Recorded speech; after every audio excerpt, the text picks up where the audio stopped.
Good morning po. Happy Thursday po sa ating lahat. Sa kasama po natin sa Google Meet at sa FB Live. God bless us all. Good morning! Ising na po tayo. Showers of blessing sa bawat pamilya po natin. God bless us all. Join na po tayo. Ayan, nakalimutan kong i-turn on ang para sa FB. Paumanhin po sa atin pong mga nasa FB Live, ha. Ayan, magandang morning po sa inyo. Ayan. Yan po ay katunayan na kailangan na natin ng Memory Plus Gold. Paumanhin po mga nasa FB Live, ha. Ayan, so practice lang yung kanina. Ayan. At nawa ang blessing ng Panginoon ay samayin niyo po. At kami po'y nagagalak na kayo'y nariyan. At tunay nga na sama-sama nating papurihan na ating pong mahal na Panginoon. Atin siyang sambahin. Atin siyang alayan ng awit, papuri. Manalangin tayo at mag-aral na kanyang mahalagang mensahe ng pag-ibig sa bawat isa sa atin. At kami po'y nagpapasalamat ng labis sa inyo sapagkat nariyan kayo at umaga't gabi ay handang sumuporta at sumubaybay. May God bless you po. At ating binabati ang mga nasa FB Live, sila Sister Imelda, siyempre nandyan. Nahuli na yung pag-advise sa akin ng Sister Imelda. Napansin ko lang, naka-ex yung mic, yung speaker icon. Ayan, ating binabati po si Ate Rita Hornal. Ang sabi niya ay, good morning everyone, happy Thursday, God bless. Sister Leia Gubiagay, happy God first morning everyone, God bless us all. At si Tatay Ricardo at Nanay Lita Bacobe, good morning po sa lahat, God bless us all. At hayaan nyo rin na ating pong babatiin ang ilan sa mga nag-komento, nag-react, nag-share ng video kahapon. Ating pong binabati, happy viewing po sa inyo, happy Thursday and may God bless you po. Sila Brother Kim Mikit-Pikit, sila Brother Edelberto Corsana, Sister Marlene Ligaspi, ating kapatid na Sister Ligaya Santiago Domingo, Chanda Maceda Bianes, Alita Rosas, Sister Judy MacLive, Ate Edith Jones, ating kumpare kaibigan Joe Aran all the way from Denver. At ating po binabati rin si Romel Sabino, Romel Sanggalang, Sister Roslyn Dominico, Sister Amulina Tabura, Sister Gilda Galyato, Sister Efraim Portes, Sister Nimpa Hahas, si Win Salido, si Brother Edgar Labosta, Sister Ruth Padillas, Nick Bellegas, Tonton Agulto, Sanya Jaralbe, Carby Rojas, Sister Jack Manguni, ganin po si Sister Arsenio Marioles, Brother Marlon Bendo, Sister Flor Sanoria, Brother Edmund Valdez, Sister MG Niueda, Sister Jeline Magarso Espiritu, Brother Willie Barrel, Alona Basarte, JP Caleja, Kayla Cornico, Sister MJ, Sister Joy Villarosa, Sister Joan Jones at si Ate G. Conocido. At binabati rin po natin ang kinabibilangan natin distrito sa panguna natin pong District Pastor, Pastor Reyes Cabusa, ang South Bataan at ang mga churches na nakaparog dito at kayo din ang Bataan, Olongapo, Zambales na bumubuo ng Area 3 sa panguna natin pong Area Coordinator Pastor Mark Hill Sarabia. Pinabati rin po natin ating mga kamag-anakan sa Diego Villacorte at kayo din sa Kiambao, Galacia, Santos Clan ni Sister Malda. Ang ating pong kasamahan sa hanap buhay. Magandang morning mga katubig. Tayo po ay bumangon na. Tayo po ay sumama sa ating pong morning devotional. At ating pong binabati rin ang ating mga at pinasasalamatan ng ating pong mga sponsors and followers. May God bless you more mga kapatid. Kami po ay kulang ang salitang pasasalamat. Tanawa, sama-sama po tayo na maging maalab at mas maging maalab habang papalapit ang ating Panginoon. Ating pong alalahanin sa bawat paglipas po ng oras, sa bawat paglipas po ng araw, ay gayon pong papalapit ang ating pong Panginoon. Sabi ng wika ng Biblia, ang nangakong magbabalik ay magbabalik at hindi maaantala. Kaya nga po, magpatuloy tayo may kasabikang gumagawa habang naghihintay sa Kanya. Atin pong binabati rin ang atin pong mga sharers at pinasasalamatan natin. Sila Sister Jennifer Casimo, Sister Jemeline Hilar, Sister Rebecca Pelayo, Sister Nora Arena, Ate Eddie Jones, Ate Sen Estalita, at Ate Sara Lim, Sister Imelda Diego, Ate Sister Per Reyes, Sister Marical Bacobe, Ate Juby Mikit-Pikit, Tita Lolet, Ate Tessie Oliver, at gayon din naman po Sister Maylene Basea. Nawa marami pa po ang maging kagaya po ninyo habang nabe-bless ay nag-share din naman. Atin pong ilaan ang ating pong pinakamalakit dakilang pasasalamat sa ating pong mahal na Diyos sapagkat siya ay mabuti at ang kanyang kabutihan magpakailan-kailan pa man. Okay, ang at every gising is a blessing mga namahal ko, kaya nga po atin pong salubungin ang araw na ito na may ngiti sa ating mga labi. Sige po, practice yan daw natin ang pagngiti, ayan. At nawa ay atin pong maging kaugalian na laging nagagalak tayo sa Panginoon sapagkat sabi niya rejoice in the Lord always, and again say rejoice, and happy is the people whose God is the Lord. Sapagkat ang Diyos ang iyong Panginoon, kinikilala mo siya, ay tunay nga na hindi ka magiging malumbayin, no, laging masamba ko lang mukha at di maipipinta ni Ambrosolo ang atin pong lukot-lukot na mukha. Mga kapatid, ginagawan po natin ng pabor ang ating pong kalusugan kapag tayo po ay merong pong ngiti sa labi. Sabi nga sa mga Pilipino, tawanan mo ang iyong problema. Ayan, hayaan niyo po ang problema sa kanyang sarili. Sapat na ang araw na ito, mga naman ko, natin problemahin. Okay, so, unahin natin lagi siya. Yun po talaga ang ating pong pangunahing problema, yung ating hanapin ng kanyang kaharian, ng kanyang katwiran, at ang lahat ng bagay pa ang daragdag sa atin, yun po ang part ng Diyos. Yung lahat ng bagay ay idadagdag. Ating binabati rin ang ating pong mga sa FB, sila Nanay Eva at Tatay Mando Caños. Good morning po sa lahat. At gayon din si Ate Mary. Ang sabi ay magandang umaga. Bigay sa atin ng Panginoon. God bless us. Our devotional. God bless elder and family. At si Ate Dita Lopez, happy God first morning po. God bless us all. Sister Wilna Rolle, good morning. God bless us all. At si Ate Tessie Lopez Haluber, good morning po sa lahat. God bless our morning devotional. Happy Thursday everyone. At gayon din Sister Flor Sanoria, bumabati rin ng good morning and all the way from Mindanao. Sister Janet Maribeliosa ng Paz, good morning. At si Ate Seni Stalita, magandang umaga po sa lahat. Ayan, thank you so much sa inyong pong pagbati. Ang oras mo natin, time check, 5:53 in the morning. Ngayon po ay September 4, tayo po ay bumangon-bangon na, gumising-gising na at hali na po kayo.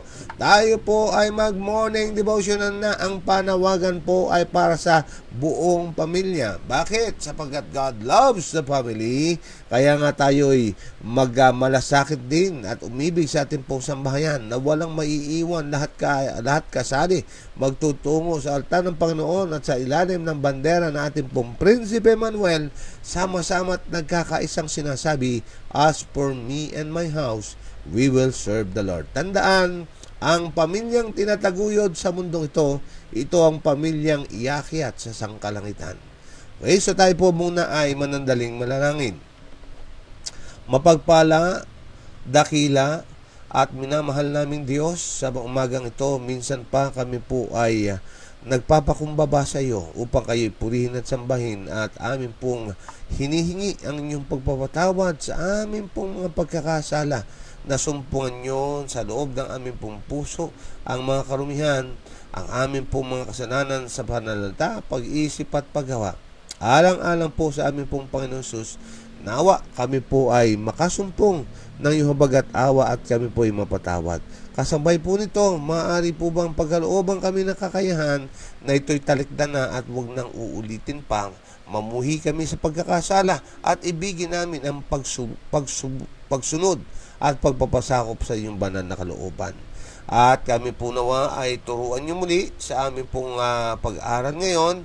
At nawa, O Diyos, ang espiritual na almusal ay maging aming kapakinabangan na magbigay ito ng panibagong sigla. Buhayin ang aming mga panampalataya at masumpungan kami po'y nare-revive at nagkakaroon ng reformasyon. at nawa ang blessing ay sumagana sa inyong mga anak na nasasabik na kayo'y katagpuin, awitan, papurihan at makinig ng iyong salita.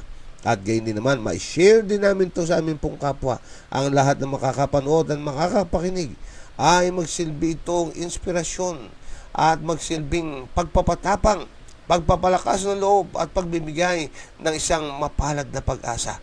At nawa ang iyong mga helang talaga upang kami po ingatan at huwag kami mapasok ng tukso. Ang lahat po ito ay amin ang tinanggap sapagkat dalangin at tiling sa matamis na pangalan po ng aming pong Panginoon Hesus. Amen and Amen. Okay. So ating binabati rin po si Tita Gloria Garcia. Kasama po natin siya ngayon. Ang sabi niya ay Amen. Okay. So hayaan nyo natin po i-share sa screen ang ating pong talakayin ngayong umagang ito. Yan, napakahalaga po nito mga kapatid, yung ating pong tatalakayin. At nawa ay atin po itong bigyang pansin at idalangin natin sa Diyos na ito'y mangyari sa ating pong karanasan. Ang pamagat ng ating pong talakayin, buong pagsuko. O sa English yan, ay total surrender. Yan, napakahalaga po nito mga kapatid. Madalas yung naririnig, hindi uubra ang 99.9% na surrender sapagkat yung 1% na iniwan natin na hindi na italaga ay maaari pong gamitin ng kaaway upang sirain at kunin pa ang ating nai-surrender na 99.9%. Ang sabi niya ng aking mahal na ina, sabi niya, hindi maaari na mag-iwan tayo na isang daliring puwang sa pintuang ating sinarado sa kaaway sapagkat ang nakapuwang na ngayon, mga minamahal ko, ay maaaring mabuksan upang makapasok ang kaaway sa atin. Kaya ngayong umaga ay samahan po natin ng maraming panalangin ang ating pong pag-aaral at ating pong bigyan ng pagbubulay-bulay. Lalo na, tandaan, ang sabi po ng banal na kasulatan, at saliksikin ninyo ang inyong mga sarili. Tingnan ninyo kung kayo po ay nasa panampalataya, malibang kayo'y mabigo sa pagsubok. Okay, heto po ang ating pong key text mula sa Aklat ng Juan 3:7. Huwag kang magtaka na sinabi ko sa iyo, kailangan mong ipanganak na muli. Kahapon, tinalakay po natin yan, mga mahal ko. Inalam natin, ano nga ba yung pagkapanganak na muli yan? Yan po yung pagbabagong buhay natin. Yung ating pong buhay na nakaraan ay ating pong iniiwan at tayo po'y namumuhay ng panibago. Buhay na kahalintulad ng ating pong Panginoong Jesus na sinusundan. Opo, gaya nga na nabanggit natin, slowly but surely, it's a lifelong process. Mamanaman ko, sabi nga nakalimutan ko yung awit, yung every day, little by little, in every way. Yan. So, yun po, nakalimutan ko yung lyrics. Pero, araw-araw, unti-unti, tayo po at sigurado, tayo po ay binabago ng Diyos. Yan. Ang sabi po sa ating pong babasahin, ito na po ang laman. Bilang biniling pag-aari ng Diyos, tayo ay nasa ilalim ng kontrata sa paggawa gaya ng ginawa ni Kristo sa kanyang banal na paglilingkod. Mga kapatid, sabi dito, biniling pag-aari. Brother, paano nangyari yon? Kailan nangyari na ako'y binili ng aking mahal na Diyos? Ang sabi ng 1 Corinto 6:19-20. O hindi niyo ba nalalaman na kayo ay templo ang inyong katawan ay templo ng Panginoon yung Diyos na binili niya sa isang halaga? O yun, mga kapatid, ano pong halaga yon? Yung dugo ng ating pong Panginoon Jesus, yung kanyang pong buhay na nabuwis. Ganyan kakahalaga sa Diyos. Yan po ang value mo sa Kanya, mga mahal ko. Kaya dahilan dyan, ano po ang nangyari? Tayo po ay nasa ilalim ng kontrata paggawa gaya ng ginawa ni Kristo sa banal na paglilingkod. Hindi ayon sa ating likas na hilig, kundi kaswato ng Espiritu ng Diyos. Yan. Ngunit ang buhay ng lahat ng tao, ayon sa pagkatuklas sa kanila ng Ebanghelyo, ay puno ng kasalanan sa pamamagitan ng pagpapabaya sa tukso ay pinahina nila ang kanilang kapangyarihang sumunod. Yan. So tayo po, maminamahal ko, bilang, alam nyo, ang napagandang awit na sakto dyan 2 times your mind. No? Tayo po ay pagmamayari ng Diyos nang tayo'y kanyang lalangin at tayo'y kanyang pagbaaring muli nang tayo'y kanyang tubusin. Kaya nga po, napakahalaga, maminamahal ko, na tayo po ay mamuhay ng kasang-ayon ng banal na kalooban ng ating pong mahal na Panginoon Diyos. Imagine niyo to. Ikaw ay niligtas ng Diyos, no? Pagkatapos ang gagawin mo ay susuway ka ng susuway sa Diyos at palulungkutin mo yung Diyos na nagligtas sa iyo. Ha? Ganun po ba? Hindi ba't pagka tayo ay merong nakagawa sa atin na mabuti, meron tayong pinagkakautangan ng loob, di ba't kapag dumating siya, gustong-gusto natin siyang pasiyahin?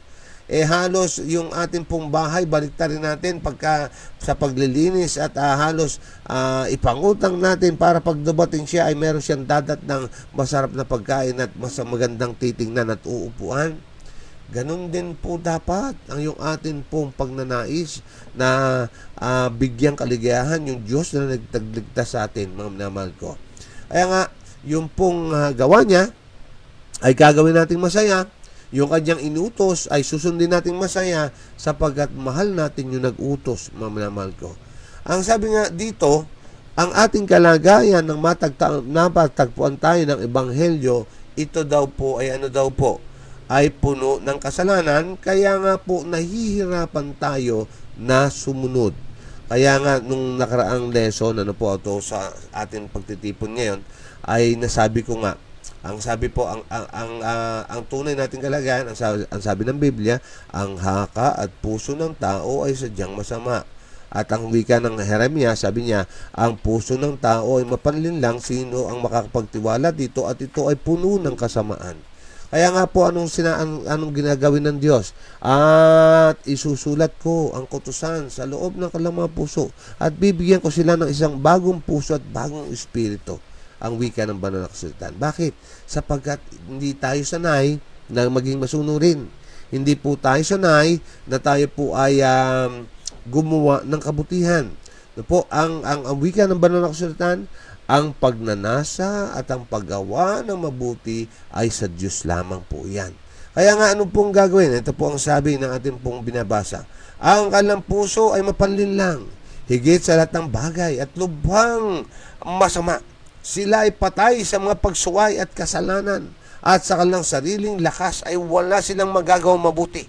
Upang mapaglingkuran ng Diyos ng katanggap-tanggap, dapat tayong ipanganak na muli. Ang ating likas na disposisyon na sumasaluwat sa Espiritu ng Diyos ay dapat iwaksi. Kaya nga po, tama ang sabi natin pong Panginoon Jesus ng wika niya ng tanungin ang ating Panginoon Jesus ni Nicodemo, malibang ikaw ay ipanganak sa tubig at espiritu ay hindi makapapasok sa kaharian ng langit. Opo, tandaan po, pakinggan natin maigi. Kahapon na-discuss natin ito. Hindi po mag-uubra yung ating katwiran. Ganito na ako Ito'y na yung aking nakasanayan. Ano po sinasabi niyo pagkaganyan? Parang sasabihin niyo na, Panginoon, tanggapin mo ko, ganito na lang ako. Iakyat mo ko sa langit ng ganitong kalagayan. Aba, kapatid ko at kaibigan, hindi po ganun. Ano po?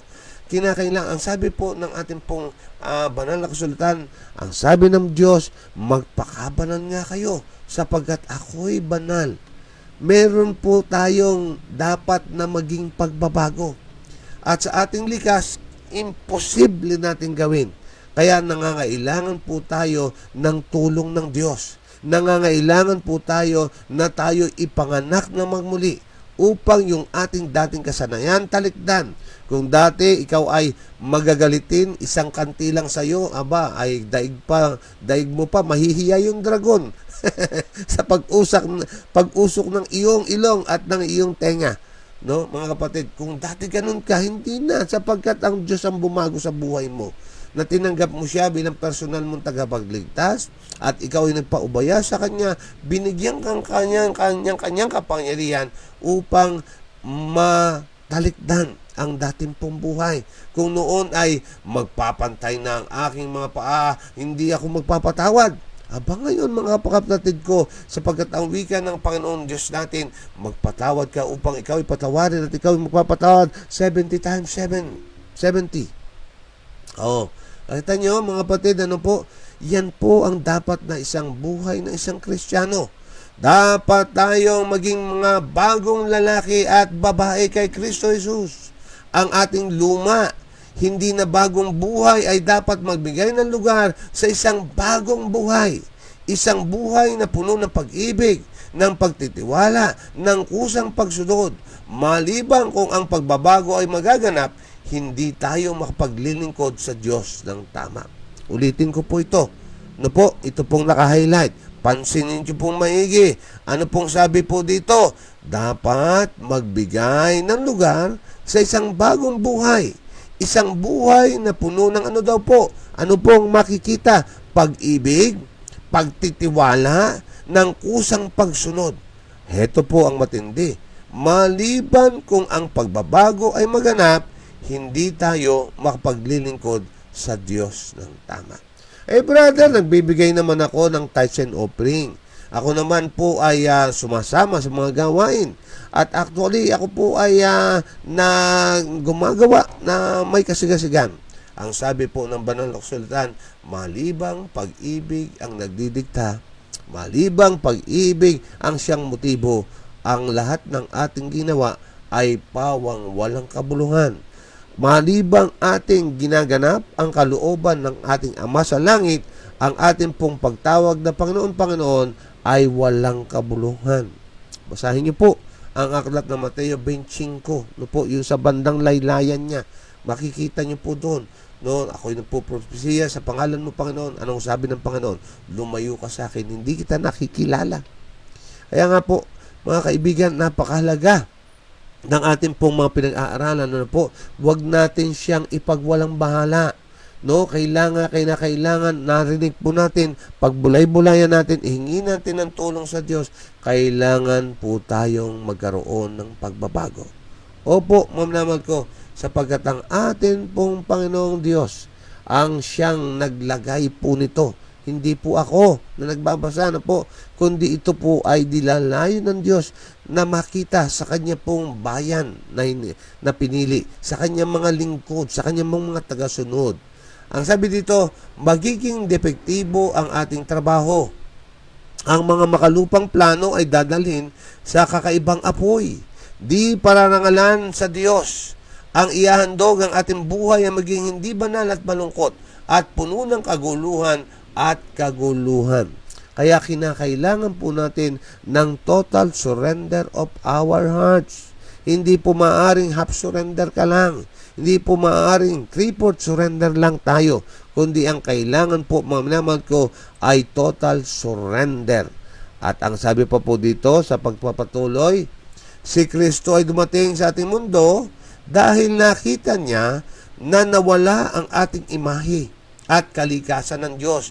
Nakita niya na ito'y napalayo sa landas ng kapayapaan at kadalisayan, at na kung hahayaan natin ang ating sarili, hindi natin makikita ang ating daan pabalik. Mga naman ko, bakit ganito? Ano? Bakit ganito ang kanyang pagkabanggit? Ang gawain po ng Diyos sa atin ay i-restore tayo sa dating tayo. Ano ba tayo bago ang sin? Ang sabi ng banal na kasulatan sa aklat ng Genesis, at lalangin natin ang tao mula sa ating larawan at ating wangis. Opo, naman ko, hindi lamang po sa pisikal, kundi sa ating pong karakter. No po, ang karakter ng Diyos, ang kanyang kaisipan, nung bago magkasala, ay kagaya po ng Diyos na lumalang. Mapansin niyo, si Adan, matapos ang paglalang, dinala ng ating Diyos ang lahat ng mga hayop na naroon, at ang sabi ng Diyos, pangalanan mo. Kung ano yung papangalan, yun ang magiging katawagan. Anong ibig sabihin? Walang pag-aalinlangan po, walang conflict sa kanilang pong mga desisyon. Bakit? Sapagkat iisa sila ng kaisipan. At ayun po ang ibabalik ng ating pong Diyos sa ating pong pagpapasakop sa Diyos. No po, panunumbalikin tayo sa gayon. Yung pong kasiyahan natin ng paglilingkod, yung ating pong kaligayahan na siya'y sundin. No po, na kung saan ay yun po ang karakter na ibabalik sa atin. Kaya ang sabi ng banal na kasulatan sa aklat ng Pilipos, at magkaroon din naman kayo ng kaisipang kagaya ng kay Kristo. Opo, mga minamahal ko, panunumbalikin tayo sa ganon. No po, ang sabi nga dito, siya ay dumating na may may ganap at ganap na kaligtasan upang baguhin ang ating mabato ng mga puso sa mga pusong laman, upang baguhin ang ating makasalanang kalikasan sa kanyang pagkakatulad. Yan po ang layunin. No po, mga minamahal ko, yung ating matigas na puso na pinagmatigas ng kasalanan ay gawing pusong laman na magiging masunurin at lubos na nagpapasakop. Yung atin pong makasalanang kalikasan ay baguhin tungo sa pagiging katwiran ni Kristo ang ating kinapamumuhayan. Ang sabi pa nga dito, upang sa pamagitan ng pagiging bahagi ng banal na kalikasan, tayo ay magiging angkop saan daw po? Para sa makalangit na mga hukuman. Sa lahat na nananabik para sa kaligtasan ng kanilang mga kaluluwa, ano pong gagawin? Ay lumapit kay Kristo para humingi ng tulong. Sino sa atin ang gusto ng kaligtasan? Dapat sana kayo din po. Sa lahat na nanonood, sa lahat ng narito sa Google Meet, tayo rin po dapat ay nagnanais. Ngayon, ano po ang gagawin? Ang sabi po dyan, simple lang, lumapit kay Kristo. Mga kapatid, kung wala ang tulong at kapangyarihan ng Diyos, imposible ang tao ay maligtas niya ang kanyang sarili. Bakit? Sapagkat ating likas ay pagsuway. Sapagkat ang ating likas ay pagkakasala. Nakahilig tayo sa kasalanan. Ang wika ng Biblia, ang kabayaran ng kasalanan ay kamatayan. Makapagbabago ba ang tao, mga minamahal ko sa paggawa ng kasalanan? Ang wika ng banal na kasulatan, kung ang mga taga-Ethiopia ay mababago nila ang kulay ng kanilang balat, at kung mga leopardo ay maalis nila ang batik sa kanilang malikuran, kayo na masanay na gumawa ng masama ay makapagbabago rin. Ang problema, hindi nila kayang baguhin sa sarili nila. So, anong sinasabi sa atin? Sa ating sariling likas, hindi natin kayang baguhin ang ating pagkahilig sa kasalanan. So, ano po ang mangyayari? Ang kabayaran ng kasalanan ay kamatayan. Imposible tayong maligtas. Kaya nga, ang imposible sa atin, doon pumasok si Jesus. Sapagkat ang imposible sa atin, posible sa Kanya. Kaya nga sabi dito sa ating pong binabasa, sa lahat na nananabik para sa kaligtasan ng kanilang mga kaluluwa, lumapit kay Kristo para humingi ng tulong. Sinabi niya, tulad ng sinabi niya kay Nicodemo, malibang ang tao ay panganak na muli, hindi niya makikita ang kaharian ng Diyos. Siya ay kumakatok sa pintuan ng iyong puso. Humihingi ng pagpasok. Ang sabi po ng Apokalipsis 3:20, makinig ka. Ako'y nakatayo sa may pintuan at tumutuktok. Kung sino man ay diringgin ang aking tinig at buksan ang pinto, ako'y papasok sa kanya at kakain kasalo niya at kakain kasalo ko. Opo, mga minamahal ko, ngayong umaga, minsan pa ang ating pong Panginoong Diyos ay nakikiusap. Siya po ay lubos na namamanig sa atin ngayon, na atin pong pagbuksan ang ating pong Panginoon Jesus at hayaan na maghari sa ating pong buhay. Hayaan na baguhin ang ating pong buhay. Hayaan pakialaman kung paano tayo magsalita. Hayaan pakialaman kung paano tayo magdesisyon, kung paano tayo gumawa, kung paano tayo mag-isip. Pahintulutan na sakupin tayo. Ang sabi nga ng banal na kasulatan, mga minamahal ko, ang sabi niya ay pasakop kayo sa Diyos. Ang wika ng akin pong inano dito, wait lang po, gusto ko i-share sa inyo. Paumanin po, medyo lumampas tayo. Ang sabi po ng aklat ng James, James chapter 4 verse 7, kaya nga pasakop kayo sa Diyos, labanan niyo ang dyablo at siya ay lalayuan niya kayo. Ang wika niya. At ang sabi pa ng Proverbs 3:5-6, trust in the Lord with all your heart and lean not on your own understanding. In all your ways submit to Him and He will make your path straight. Ano po sabi? Lahat papasakop natin sa Diyos. Lahat isosurrender natin sa Diyos. Mamahalin natin siya ng buo, hindi ka pranggot, walang kahati. Kaya nga, ang sabi dito, manamol ko ng ating pong babasahin, nais siyang panibaguhin ng iyong puso. Pinupuno ito ng pagmamahal sa lahat ng dalisay o totoo. Nais niyang ipako ang sarili para sa iyo. Itataas ka sa panibagong buhay sa Kanya. Si Nicodemo ay napagbagong loob bilang resulta niyang pakikipanayam kay Kristo. Huwag matakot na gumawa ng ganap na pagsuko ng iyong sarili kay Kristo. Ilagay ang iyong sarili ng walang reserba sa ilalim ng Kanyang kontrol. Alamin kung ano ang ibig sabihin ng pagtigil sa kasalanan, kung ano ang ibig sabihin ng pagkaroon ng bagong puso upang taglayin ang banal na pagkakatulad. Habang minamasdan mo si Kristo, ang sarili ay lulubog sa kawalang halaga at ikaw ay mababago sa Kanyang larawan mula sa kaluwalhatian hanggang sa kaluwalhatian ng sa pamamagitan ng Espiritu ng Panginoon. Ang wika nga sa aking nabasa, the more you behold Christ, the more you will become like Him. Habang tinitingnan niyo po ang ating pong Panginoon Sus, habang ating pong pinag-aaralan ng Kanyang buhay, hinahangaan natin Siya at labis nating nais na gayahin Siya. Kaya nga, mga minamahal ko, ang paalalang muli, malibang kayo'y ipanganak ng magmuli, ay hindi tayo makakarating sa kaharian ng langit. Okay, so ating pong buksan na ang panahon para sa sharing time. Marami na nakataas. Go ahead, Sister Imelda. Mapagpalang umaga po sa ating lahat, mga minamahal na kapatid. Sabi nga po dito sa Roma 12:1, kaya nga mga kapatid, sinasamo ko sa inyo alang-alang sa kahabagan ng Diyos na inyong ialay sa inyong mga katawan na isang handog na buhay, banal, nakasiyasya sa Diyos na inyong makatwirang paglilingkod.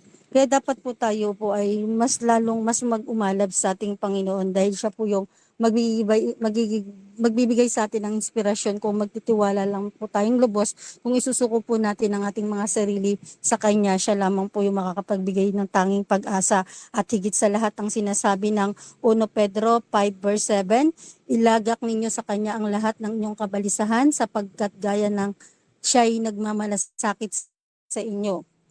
Inaano po sa atin dito ng ating Panginoon na siya po yung nagbibigay lahat ng mga ating mga pangailangan. Kung talagang diringgin lamang natin ang kalooban ng Panginoon, talagang makikita nyo, hindi niya tayo pababayaan sa anumang pagkakataon.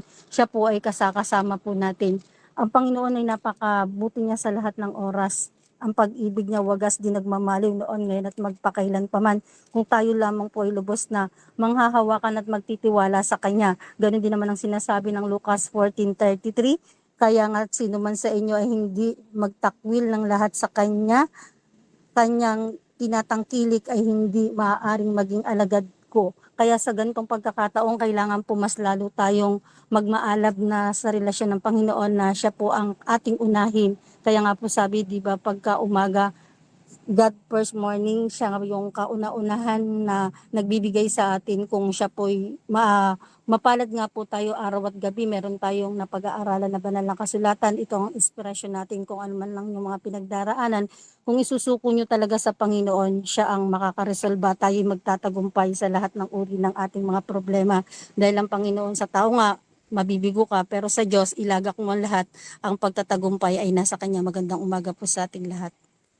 Amen. Amen. Amen, Sister Imelda. Napakahalaga po, madali po natin, binigyan tayo ng Diyos ng kaparaanan upang ating pumalaman ang ating kalagayan. Kung tayo nga ba ay total surrender na sa Diyos at kung tayo po ay patay na sa ating mga sarili. Kasi ang bautismo, ang pagtanggap natin kay Kristo, ay yung ating pong lumang buhay na ililibing. Ano po? At ang sabi nga ng talata ng Biblia, sabi ng Galatia 2:20, sabi niya po, ako'y ipinakong kasama ni Kristo. Ang buhay ko ngayon na kinabubuhay sa laman ay kinabubuhay ko sa pamamagitan ng pananampalataya sa anak ng Diyos na sa akin ay nagmahal at nagbigay ng kanyang buhay para sa akin. Ano po sinasabi? Kung tayo po'y patay sa ating sarili, mga minamahal ko, madali sa atin ang magmalasakit sa iba kaysa ikaw. Madali sa atin na bagaman tayo binabakbakan ng ating mga kausap, no po, madali natin silang mapagtiipian. Bakit? Kasi nga, patay tayo sa sarili. Kasi kung buhay tayo sa sarili, anuman ang ating marinig, anuman ang gawin sa atin, magre-react tayo agad. Gayun din po, mamnamal ko, sa atin pong mga kapwa-tao. Kung tayo po'y patay sa ating sarili, madali sa atin na atin silang kalingain. Kasi kapag buhay ka sa sarili, ganito, ay, nako, ako nga, wala akong makain, bibigay ko pa sa iyo, kakain muna ako bago ikaw. Ay, ngayon, pagkapatay ka sa sarili, sige, kumain naman ako kanina siguro ang aking Diyos ay bibigyan ako.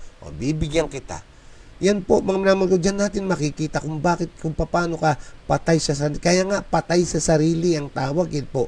Kaya napakahalaga, ang sabi po ng butihing apostol, ang sabi niya, I die daily. Bakit kailangan araw-araw ka mamatay? Nang sa gayon, patay ka, buhay si Kristo. Hindi uubra ng mga manamahal ko na dalawa ang nagmamanibela. Subukan niyo po. Sa lahat ng mga nagdadrive, mag-comment po kayo. Kung kayo po ay nag-aagawan sa manibela, ligtas po ba ang inyong pong pupuntahan? Kung kayo po ay dalawa doon sa manibela, tignan niyo po. At ganun din po ang buhay. Kapag dalawa kayo sa manibela, nag-aagawan kayo sa manibela, disgrasya ang aabutin niyo po. Ayan, so atin pong tignan yung mga komento niyo po, sa ating pong comment section. Okay, go ahead, Brother Dong. Gandang umaga po sa lahat. Dinig po ba, Elder? Napakahalaga po ng John 3:7 na ito sapagkat dito po talaga tayo magmumula. Sabi po kasi dun sa isang verse ng Biblia, maliban na ikaw ay panganak sa tubig, ay hindi mo makikita ang kaharian ng langit. Kaya kailangan po ipanganak sa tubig. At sabi din po doon, na ang pinanganak sa laman ay mumuhay sa laman. Kaya kailangan po natin na ipanganak muli at magkaroon tayo, na isilang muli po tayo sa pamamagitan ng Espiritu. Napakahalaga po ng pag-uusap ni Nicodemo at ng ating Panginoon doon sa tagpo na yun. Pinapakita po rito ng Panginoon nga na hindi ka makakarating sa langit kung ikaw ay pinanganak sa laman lamang. Kailangan ipanganak ka rin sa Espiritu. Yun sinasabi,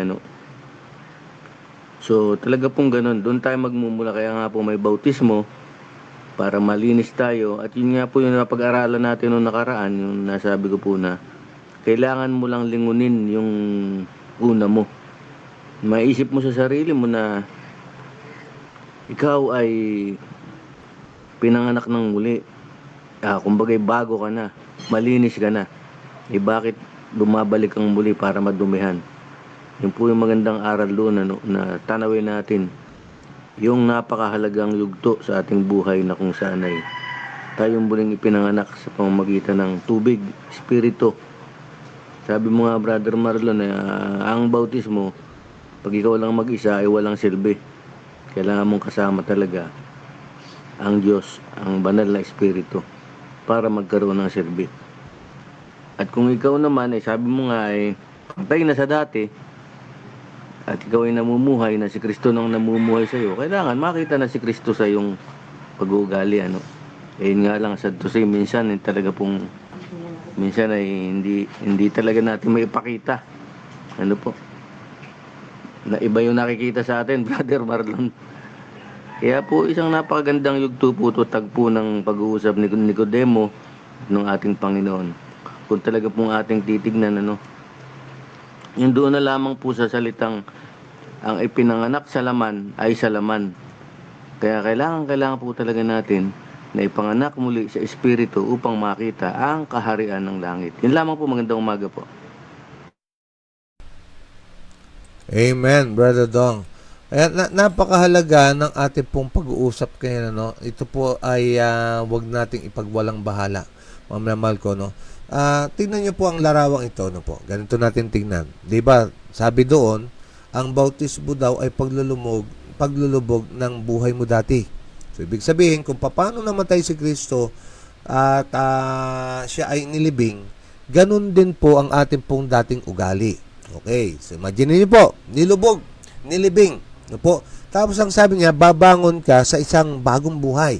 So kung paano nabuhay na magmuli ang ating pong Panginoon Jesus, after 3 days nabuhay siya, He rose from the dead, ikaw din naman ay babangon sa isang bagong buhay. Ngayon, nakita natin larawan. Sa oras na ikaw ay namuhay na after baptism, at pagkatapos ay yung pag-uugali mo ay nandun pa rin. No po? At hindi nababago. Ano pong ibig sabihin? Bumangon yung nilibing mo. Okay, imagine niyo po yung nasa telebisyon. Pagaman hindi totoo yun. Ano pong tawag sa atin? Ang tawag po doon, zombie. Biro nyo, naaagnas. No po? Tapos babangon at nakikitang muli sa inyo. At sa atin, at sa akin. Mga mahal ko. Kaya nga, napaka-igi na manatili tayo kay Kristo. Sapagkat sa oras na tayo binitaw sa ating pong Panginoon Jesus, babangon at babangon yung dati nating ugali. Hindi mamamatay, mga kapatid ko, yung ating pong nakaugalian, yung ating pong mga nakasanayan, kung tayo ay buhay pa rin sa ating pong mga sarili. Kaya nga, malinaw ang sabi ng ating Panginoon, no po, hindi natin may kukontest Yung salita ko, i-contest nyo po. Pero yung salita ng Panginoon, malinaw po ang sabi niya, ang wika niya, sa kanyang kung ang sino man ay ibig sumunod sa akin, tanggihan niya ang kanyang sarili, pasanan niya ang kanyang krus, at siya'y sumunod sa akin. Ang wika ng Banal na Kasulatan, o ang sino man ay nagmamahal ng higit sa kanyang ina at sa kanyang ama at sa kanyang asawa, na higit sa akin ay hindi para sa akin. Yan po, mga naman ko. Kaya nga, ang sabi sa atin yan, you will love the Lord your God with all your heart, with all your mind, and with all your soul, minamahal ko, and with all your strength. Hindi po sinabi doon na kapraso lang o kalahati lang, kundi ang sabi niya, buo, mga minamahal ko. Kaya nga, napakahalaga ng ating pong pag-aaral ngayon, hindi tayo mababago kung walang Kristo sa buhay po natin. Okay, sa ating pong binabati nga pala muna, no, sila Brother Emil de la Cruz at kanyang buong family. Si Brother Limuel Arellano and family, good morning. At si Tita Lolet, happy God first morning po sa lahat. Sister Nora Arena, nandito nga pala, nakapasok sa atin. Yan, magandang morning, Sister Nora, Ate Sara. Happy Thursday. Magandang morning. Happy Thursday. Mahirap makapasok po. Daw po yung format, kaya nahihirapan makapag-accept si Sister Marical. Yeah, si Ate Peli, kasama rin po natin. Good morning po sa lahat. Happy devotional, God bless one and all. Sister Judy MacLife, good morning po. Sorry I'm late. Happy morning devotional po sa lahat. At gayon din si Ayan, ang sabi po ni Ate Tessie Haluber. Ito po. Salamat po sa mga nagsishare sa comment section na God bless po sa inyo. Sabi po dito, John 6:37, lalapit sa akin ang lahat ng ibinigay sa akin ng Ama, at hindi ko itataboy ang sino mang lumalapit sa akin. Kaya Diyos lamang ang dapat nating lapitan at hindi niya tayo itataboy. Opo, mga naman ko. Ngayon natin napakinggan ang ating pong pangailangan sa presensya ng Diyos at sa kanyang kapangyarihan baguhin tayo.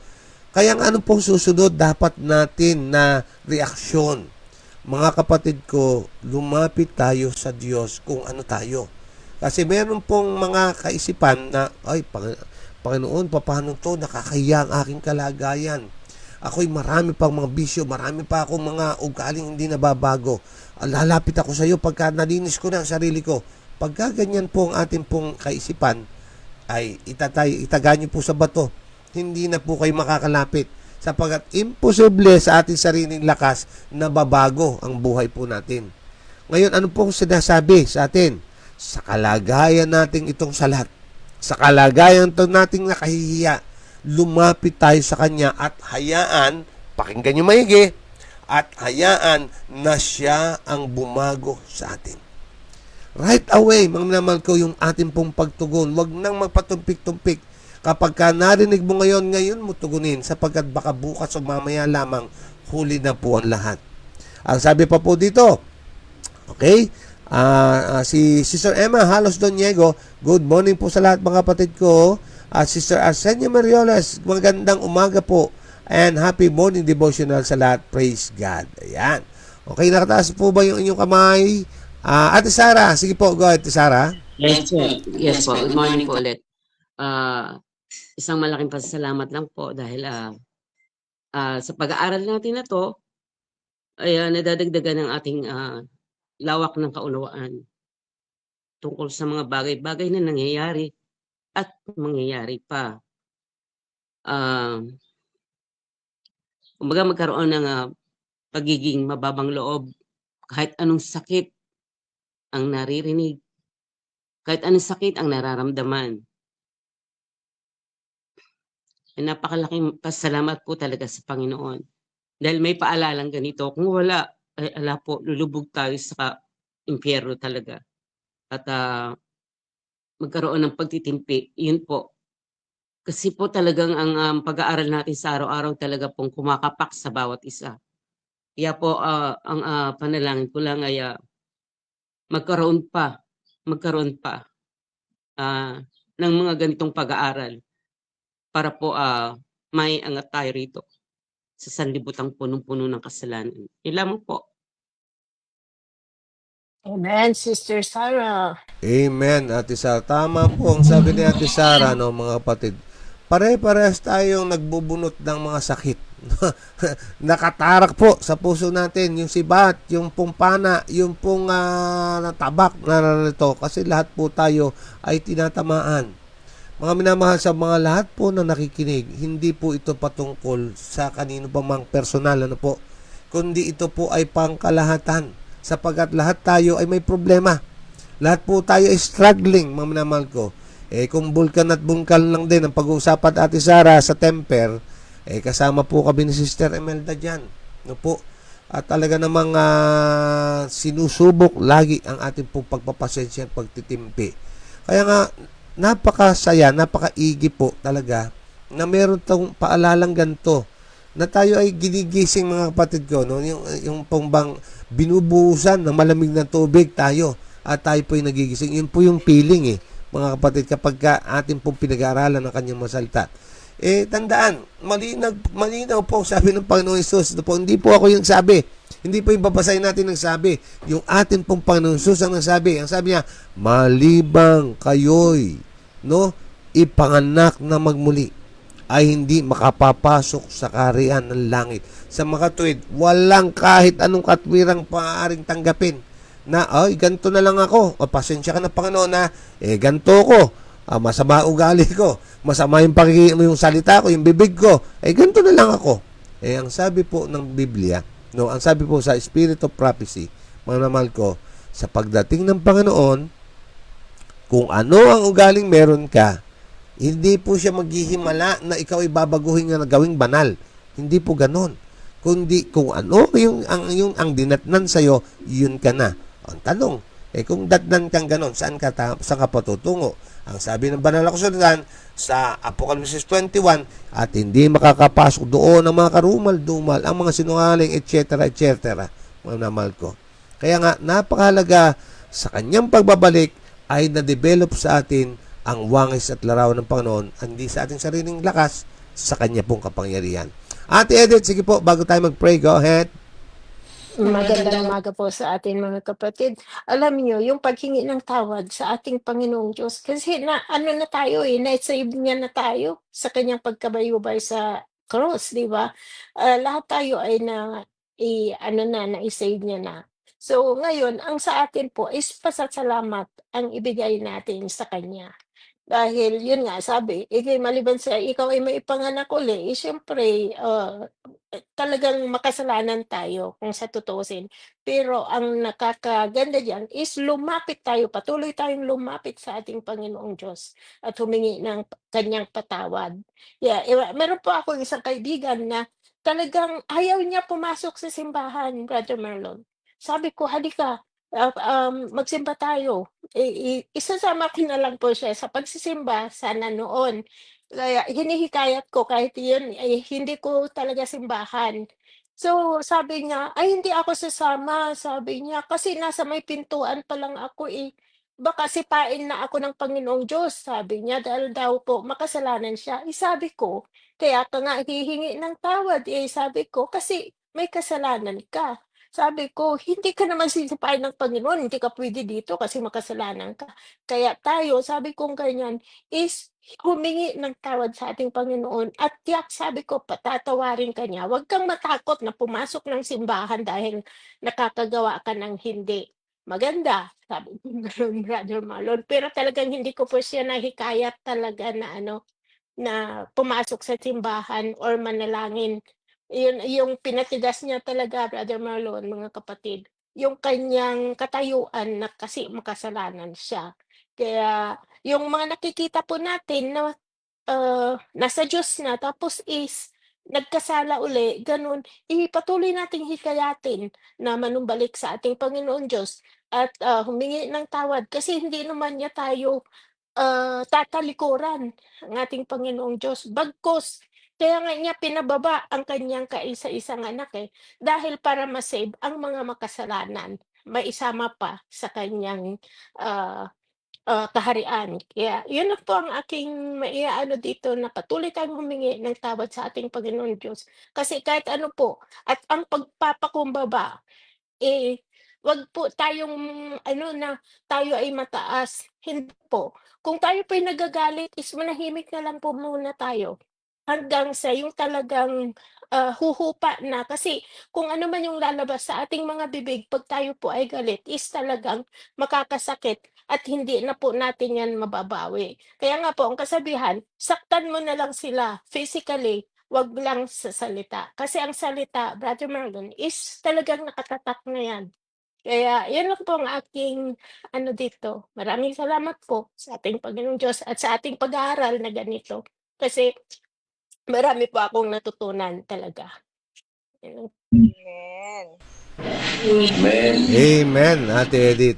Opo, ang wika nga ng Biblia, Matthew 12:37, kung di ako nagkakamali, maging yung atin pong pagsasalita ay dadalin po sa kahatulan. Mga namahal ko, ano po.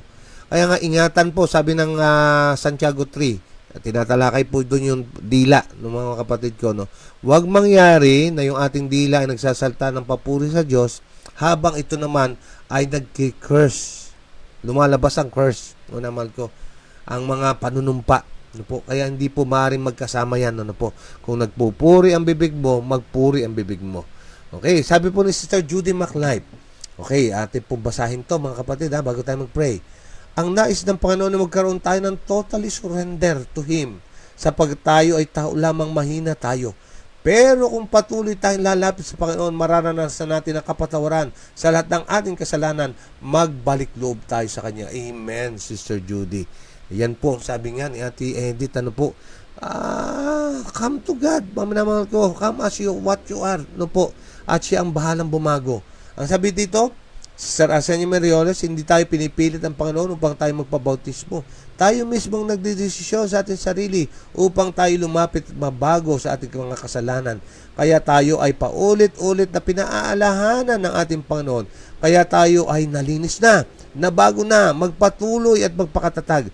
Tayo sa anumang mga pagsubok sa atin, tayo po ay magiging matatag. Tayo matatag tayo. Ang Panginoon ang ating sandalan, ating kasama kahit saan man tayo makarating. God is good all the time. Amen and amen.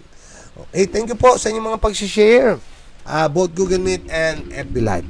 Thank you so much sa inyong po mga pag-share. Thank you so much po sa inyong pagdalaw. Nawa kung paano akong na-bless, kayo din po ay na-bless. At kung paano akong nabusog sa almusal na ito, ay kayo din ay gayon. God bless everyone. Shalom. Miss pa mga update. See you later sa ating pong 777 prayer. Bye-bye. Bye-bye.